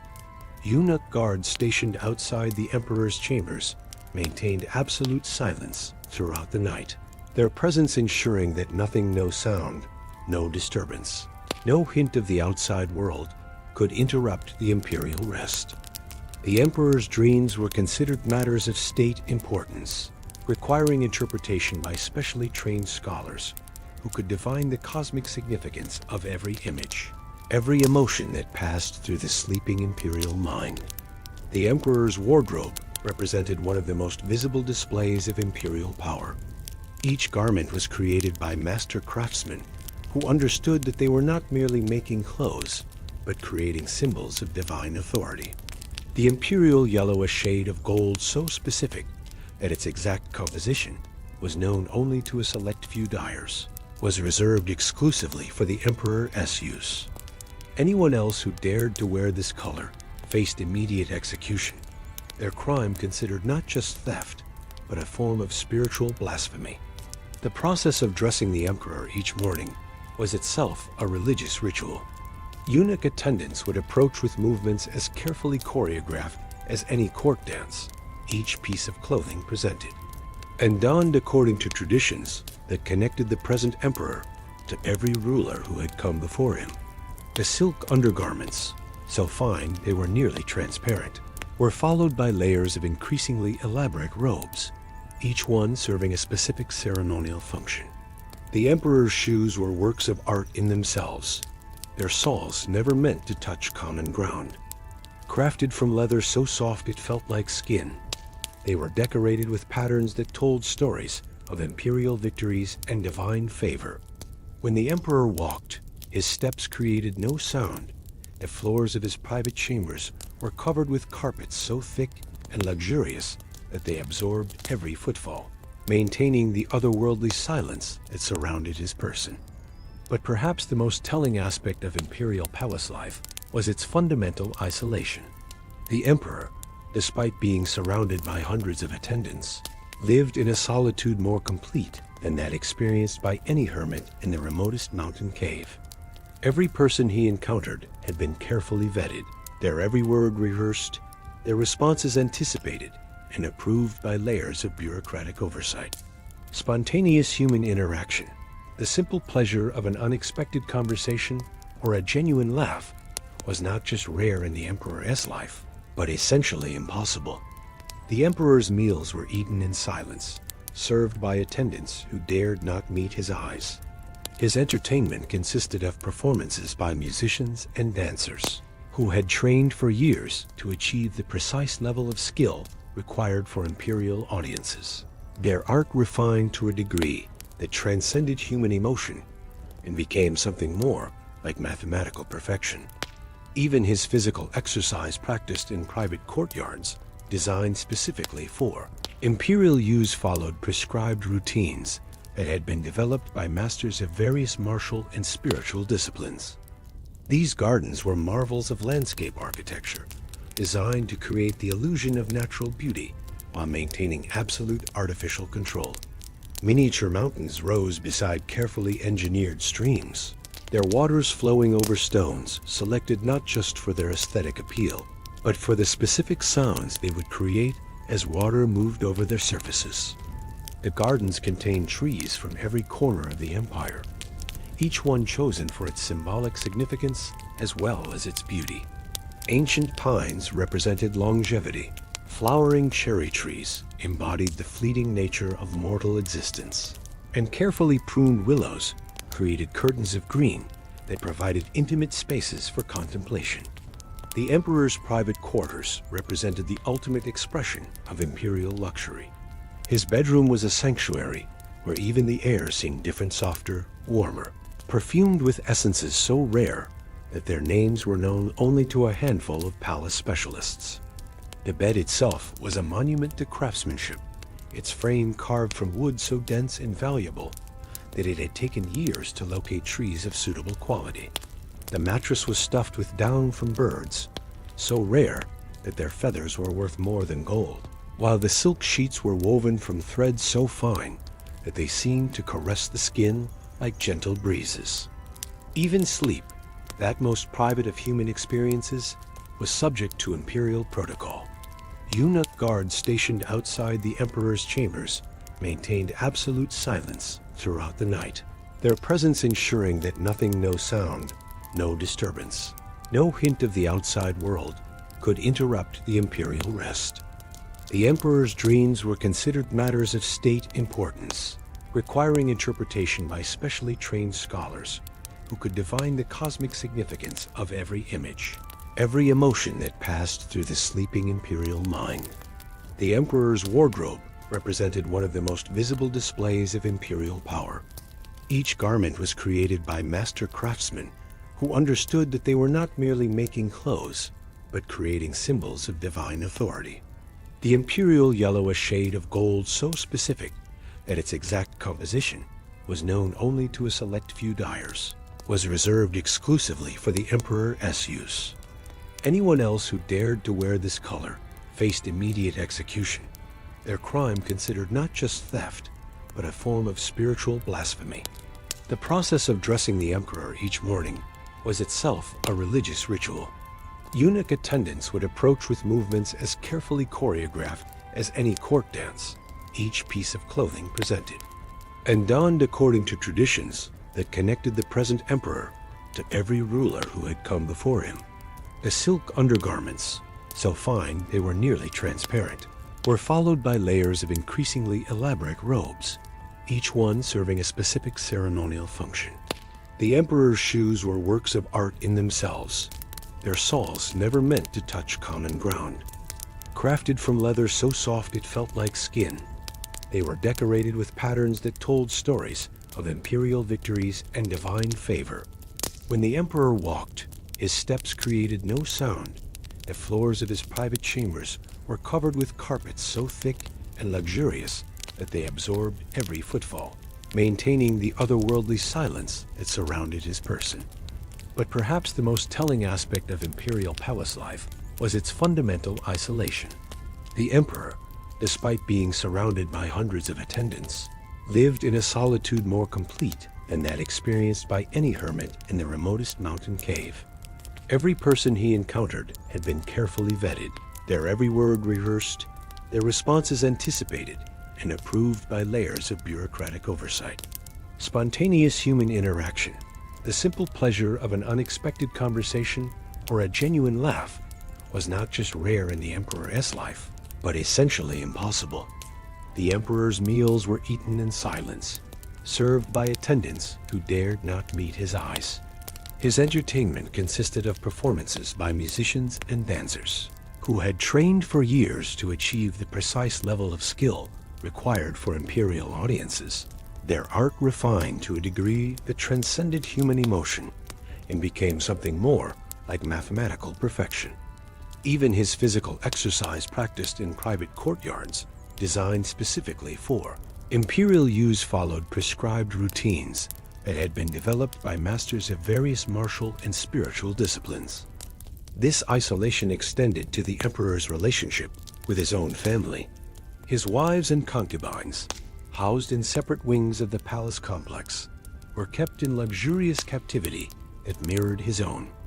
Their days were filled with ceremonies and rituals designed to maintain their fitness for imperial attention, but they might go months without seeing the emperor himself. When they were summoned to his presence, the encounter followed protocols so rigid that genuine intimacy became virtually impossible. Segment 4.2, The Price of Being Chosen. Within the golden walls of the imperial palace, There existed a world that most could only dream of entering, yet those who were chosen to inhabit this realm often discovered that their selection was both blessing and curse, gift and burden, elevation and entrapment, all woven together like threads in the finest silk tapestry. The price of being chosen by the emperor was measured not in gold or silver, but in the slow erosion of one's former self, until what remained was a perfectly crafted instrument of imperial will. Consider the young women who were selected for the emperor's harem, chosen from among thousands for their beauty, grace, and refinement. Picture a young woman, perhaps she was called Mei Lin, the daughter of a minor official from a distant province. She had grown up in a modest household where laughter echoed through simple rooms, where she helped her mother tend a small garden of vegetables and flowering shrubs, where her greatest concern might have been whether the local magistrate's son would notice her at the spring festival. The day the Imperial Scouts arrived in her village, Mei Lin's life changed irrevocably. These men moved through rural communities like collectors of rare treasures, their trained eyes assessing potential candidates with the same precision a jeweler might use to evaluate precious stones. Beauty was only the beginning of their criteria. They sought women whose posture suggested natural grace, whose voices carried the right tonal qualities, whose families demonstrated proper moral character spanning multiple generations. When Mei Lin was selected, her family's reaction was complex and conflicted. The honor was undeniable. To have a daughter chosen for the imperial harem elevated their entire lineage, bringing prestige that would last for generations. Yet her mother wept quietly as she helped pack the few personal belongings that would accompany her daughter to the capital, knowing that this farewell might well be permanent. Imperial concubines rarely returned to their home villages. Their lives became so thoroughly integrated into palace life that the outside world gradually faded into distant memory. The journey to the capital was Mei Lin's first taste of her transformed status. She traveled in a covered carriage decorated with silk curtains that shielded her from common eyes, accompanied by guards whose primary duty was to ensure her arrival at the palace in perfect condition. The meals served during this journey were more elaborate than any she had ever tasted, yet she found it difficult to eat, her stomach tightened by anxiety about the unknown life awaiting her. Upon arrival at the palace, the chosen women entered a rigorous period of education and refinement that could last months or even years. Picture the chambers where this transformation took place, rooms filled with mirrors and silk screens, where master teachers instructed the new arrivals in the countless skills required for palace life. They learned to walk with a gliding motion that created no sound, their silk slippers seeming to float across polished floors. They practiced the intricate art of tea preparation, each movement choreographed to demonstrate grace, patience, and reverence for tradition. The women studied calligraphy until their brushstrokes achieved the flowing elegance considered appropriate for imperial attention. They memorized classical poetry, learning to recite verses that had been composed centuries earlier by masters whose words were considered suitable for imperial ears. They practiced musical instruments, the guqin, with its 7 strings that could produce sounds ranging from gentle whispers to profound thunders, and the pipa, whose plucked melodies could convey emotions too subtle for words. Most challenging of all, they learned the complex web of palace etiquette that governed every aspect of imperial interaction. Each bow had to achieve the precise angle that demonstrated appropriate respect without suggesting servility. Their facial expressions were schooled until they could maintain the serene composure expected of imperial consorts, regardless of their inner emotional state. They learned to speak in voices modulated to the perfect pitch and volume, their words chosen from vocabularies carefully cleansed of any terms that might be considered common or inappropriate for imperial ears. The sleeping quarters assigned to these women were luxurious beyond their previous imagination, yet they represented a different kind of captivity. Each concubine occupied a private chamber decorated with silk tapestries and carved furniture of exceptional quality. Their beds were covered with coverings, so fine that sleeping on them felt like resting on clouds, while their windows looked out onto private courtyards where carefully tended gardens created scenes of manufactured natural beauty. Yet for all this luxury, the women gradually realized that their lives had been reduced to a single purpose to wait. They waited for the emperor's attention, which might come monthly, yearly, or never at all. Some concubines spent entire decades in the palace without ever speaking directly to the emperor, their lives passing in a twilight state between hope and resignation. Their days were filled with activities designed to maintain their readiness for imperial summons' elaborate beauty treatments, artistic pursuits, and endless hours of refinement and preparation for encounters that might never come. The women who did attract the emperor as attention discovered that their elevated status brought its own unique challenges. Imperial favor was as unpredictable as mountain weather, capable of changing without warning or apparent cause. A concubine who enjoyed the emperor's affection might find herself showered with gifts of jade jewelry and silk robes, her chambers decorated with rare flowers and exotic birds, whose songs were considered appropriate accompaniment to her elevated status. But imperial attention also meant imperial scrutiny. Every aspect of a favored concubine's behavior was observed and analyzed by Pallas, officials whose job was to ensure that she remained worthy of her position. Her health was monitored by imperial physicians who tracked her monthly cycles and overall physical condition with the precision of farmers watching valuable livestock. Her diet was carefully controlled to ensure that she maintained the ideal weight and complexion, while her daily activities were structured to preserve both her physical beauty and her mental refinement. Perhaps most challenging of all was the emotional isolation that accompanied imperial favor. A concubine who caught the emperor's eye might find that her relationships with other women in the harem became strained by jealousy and competition. Friendships that had provided comfort during the lonely early years of palace life could dissolve overnight, replaced by careful politeness that masked underlying tensions and rivalries. The children born to imperial concubines faced their own unique challenges within the palace hierarchy. These princes and princesses grew up in a world where their value was determined not by their individual personalities or talents, but by their potential usefulness to imperial power. Boys were groomed for possible succession. Their education focused on military strategy, statecraft, and the complex philosophical traditions that underpinned imperial authority. Girls were prepared for marriage alliances that would strengthen the empire's political relationships. Their personal preferences subordinated to strategic considerations that might not become apparent until they reached adulthood. The palace eunuchs who served these chosen women and children occupied their own complex position within the imperial hierarchy. Many had been castrated as children, their families making the terrible sacrifice in hope of securing their son's future within the palace system. Others had undergone the procedure as adults, trading their masculinity for access to power and influence. It would have been impossible in the world beyond the palace walls. These men developed relationships with the imperial women that were unlike anything possible in the outside world.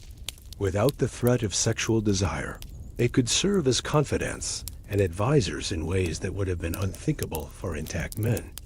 Yet their altered status also set them apart from normal human experience, creating a caste of beings who were neither fully male nor female, neither wholly powerful nor entirely powerless.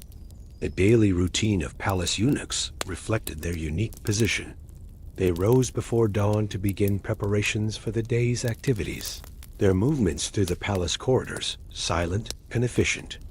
They managed the complex logistics of imperial life, coordinating meals, scheduling audiences, maintaining the intricate systems of communication that connected different parts of the palace complex. Their knowledge of palace politics was encyclopedic, yet they were required to exercise this knowledge with the utmost discretion, understanding that their continued survival depended on their ability to serve without appearing to influence. The most successful eunuchs developed skills that transcended their official duties.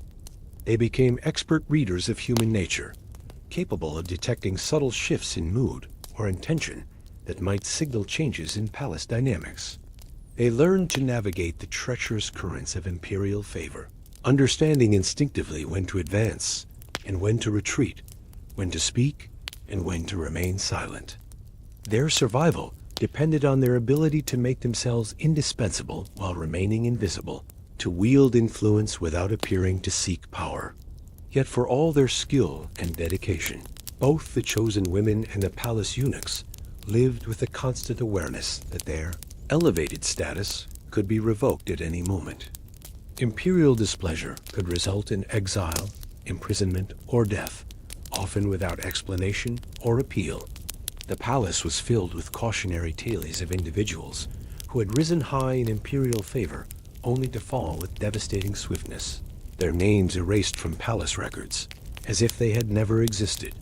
This atmosphere of perpetual uncertainty created a unique psychological environment within the palace walls.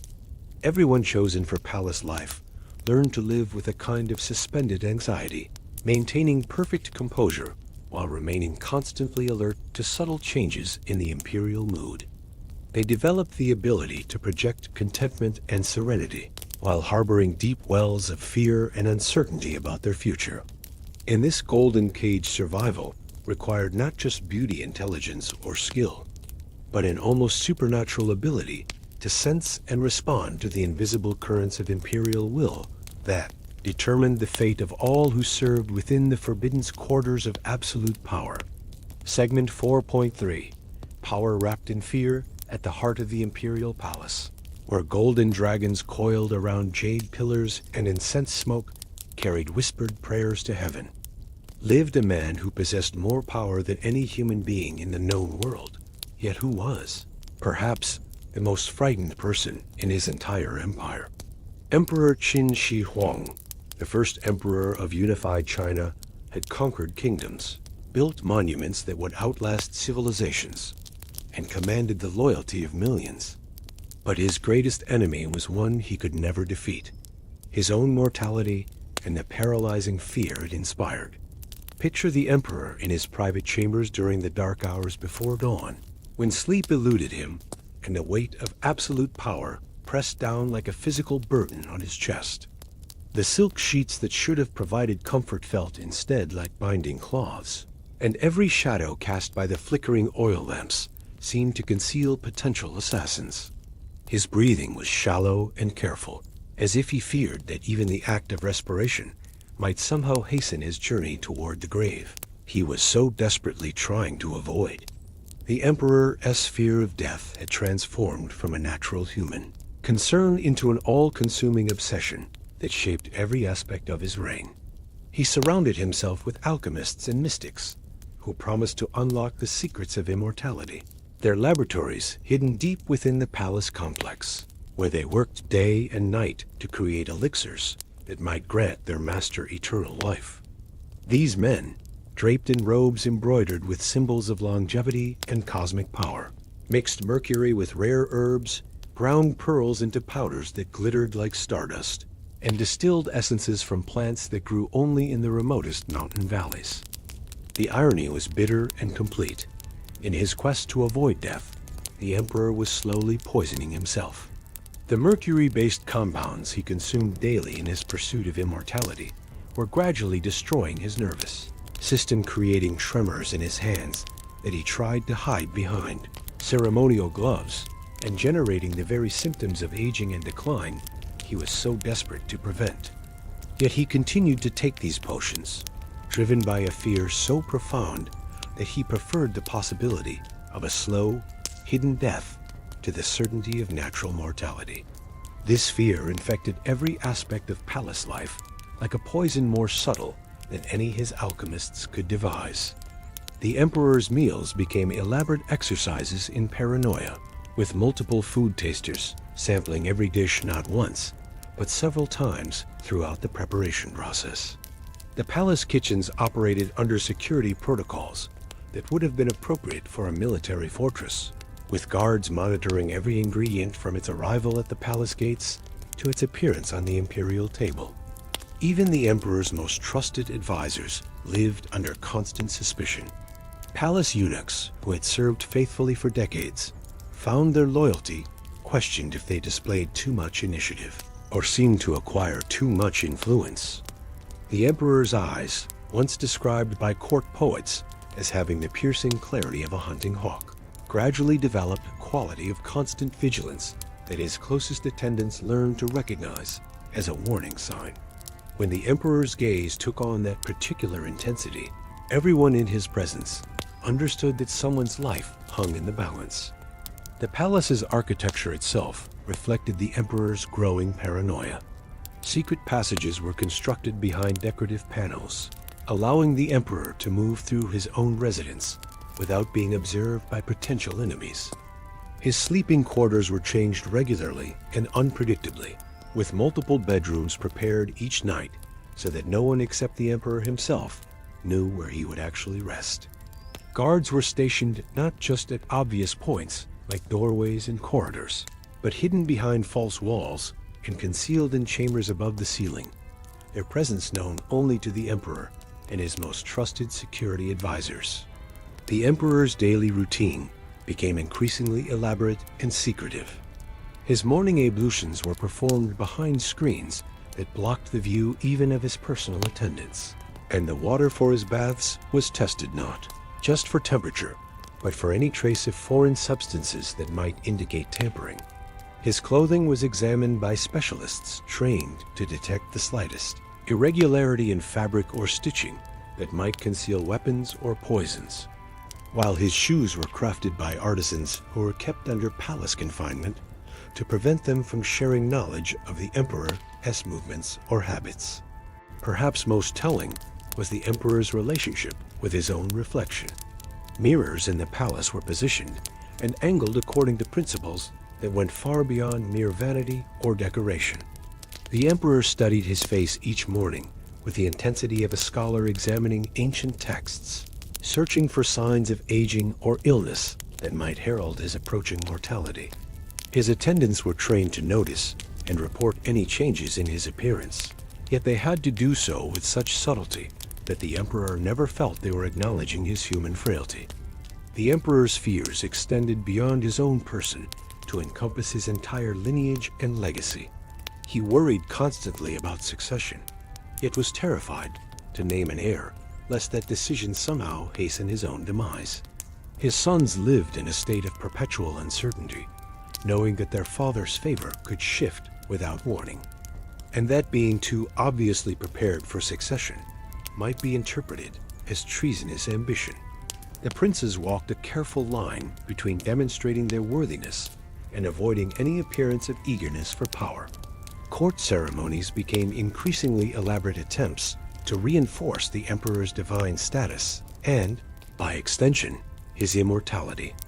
Religious rituals that had once been seasonal celebrations became monthly, then weekly, then daily observances designed to curry favor with the gods and spirits who might grant the emperor extended life. The palace temples burned with constant offerings of precious incense, while monks and priests performed continuous prayers for the emperor's health and longevity.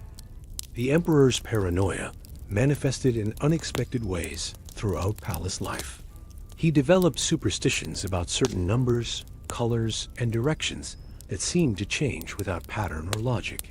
Suddenly, the color red might be banned from his presence because a dream had suggested it was associated with blood and death.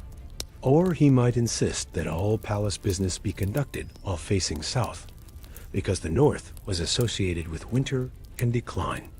These arbitrary restrictions created a constantly shifting maze of taboos that palace staff had to navigate with perfect precision. His relationship with information became equally complex and contradictory. The emperor demanded to know everything that happened within his empire, yet he was terrified of receiving news that might suggest instability or threat. Intelligence reports had to be crafted with extraordinary care, presenting facts in ways that informed without alarming. That maintained the emperor's sense of control without triggering his paranoid responses. Court officials developed a specialized form of diplomatic language that could convey essential information through layers of euphemism and indirection. The emperor's sleeping habits reflected his deepest fears in the most intimate ways. He rarely slept for more than a few hours at a time, waking frequently to ensure that his guards remained alert and that no threats had materialized during his moments of vulnerability. His dreams, when they came, were often filled with images of death and betrayal that left him more exhausted upon waking than he had been before retiring. Palace physicians were called upon to provide remedies for his insomnia, yet they had to be careful not to suggest that their treatments were necessary, lest the emperor interpret their concern as an acknowledgement of his mortality. The most tragic aspect of the emperor as fear-wrapped power was how it gradually isolated him from every form of genuine human connection. His relationships with family members became formal and distant, governed by protocol rather than affection. His interactions with advisors were filtered through layers of suspicion and careful calculation. Even his moments of leisure walking in the imperial gardens, listening to musical performances, observing court entertainments were shadowed by constant awareness of potential threats and that the need to maintain appearances of invulnerability. The emperor's greatest construction projects, including the terracotta army that would guard his tomb, were motivated not by megalomania, but by terror. Each warrior, each palace, each section of the Great Wall represented an attempt to build barriers between himself and the mortality that haunted his every waking moment. Yet with each monument to his power, the emperor seemed to become more acutely aware of his own fragility, more conscious of the gap between his earthly authority and his fundamental human limitations. In his final years, the emperor's fear reached levels that approached madness. He refused to discuss death or aging in his presence, creating an atmosphere where natural human concerns became literally unspeakable. Palace staff developed elaborate circumlocutions to avoid any reference to time, change, or mortality, creating a linguistic environment as artificial and constrained as the physical palace itself. The emperor's world became a bubble of enforced immortality, where the natural rhythms of life and death were denied in favor of a sustained illusion of permanent power. Yet for all his precautions, all his preparations, all his desperate attempts to cheat death through alchemy and architecture, the emperor remained as mortal as the humblest peasant working in his rice fields. His power, absolute though it was, could not grant him the one thing he desired most. In the end, a man who had unified an empire and commanded millions lived his final days in a prison of his own, making surrounded by luxury, yet tormented by fears that no amount of gold or glory could quiet. His legacy would outlast his empire, but the emperor himself would succumb to the same fate that claims every human being, fate made more bitter by his desperate attempts to escape it, and more poignant by the realization that absolute power in the face of mortality is perhaps the most crushing burden a human soul can bear. Conclusion. As our journey through ancient China draws to its gentle close, let your mind drift back through the corridors of time we have walked together tonight. From the backbreaking labor of those who built the Great Wall with their own flesh and bone, to the silent vigil of terracotta warriors standing guard in eternal darkness, to the golden cage of imperial power where fear masqueraded as magnificence, we have witnessed the profound contradictions of human ambition and the price of dreams pursued without regard for human cost. The Great Wall still stretches across the Chinese landscape today, its ancient stones weathered by centuries of wind and rain, yet standing as testament to what human determination can achieve when driven by desperate necessity. But as you rest in the comfort of your own bed tonight, safe from the dangers that once threatened, entire civilizations remember that this wonder of the world was built not by willing hands, but by millions who had no choice in their sacrifice. Their names are forgotten, their individual stories lost to history, yet their collective suffering created something that has outlasted empires and continues to inspire, all more than 2 millennia after the last stone was set in place. The terracotta warriors continue their patient watch in their underground halls, their clay faces bearing witness to both the artistic genius and the ruthless ambition of their creator. Each figure reminds us that even in death, Emperor Qin Shi Huang sought to command and control, to extend his will beyond the natural boundaries of human existence. Yet these silent soldiers also represent the countless artisans whose skill and dedication created beauty from clay, who poured their talents into works that would preserve their legacy even as their names faded into obscurity. In the imperial palaces, where golden dragons once coiled around jade pillars and incense smoke carried the prayers of the powerful, we glimpsed the ultimate paradox of absolute authority. The emperor who commanded millions lived in isolation more complete than any hermit, his every pleasure shadowed by paranoia, his immortal aspirations poisoned by the very fear they were meant to conquer. The concubines and eunuchs who served him discovered that being chosen for greatness often meant sacrificing the simple human connections that make life meaningful. As you drift towards sleep tonight, consider how different your world is from theirs. You rest without guards watching your every breath, without tasters sampling your evening meal, without the constant fear that tomorrow might bring exile, death, or transformation into something unrecognizable. Your dreams are your own, uninterpreted by court scholars, unburdened by the weight of divine mandate or imperial expectation. The stories we have shared tonight remind us that throughout history, ordinary people have endured extraordinary hardships, often in service to visions they did not choose and dreams they would never share. Yet they also remind us of the remarkable resilience of the human spirit, the capacity to create beauty even under the harshest conditions, and the way individual lives, however humble, contribute to the great tapestry of human experience. Sleep well, knowing that the world you inhabit, for all its challenges, allows you freedoms that emperors could not purchase with all their gold, and peace that no amount of power could guarantee. Let the gentle rhythms of your breathing carry you away from these ancient struggles, toward rest that is truly restorative, in a time and place where you are free to dream your own dreams, unguarded and unafraid.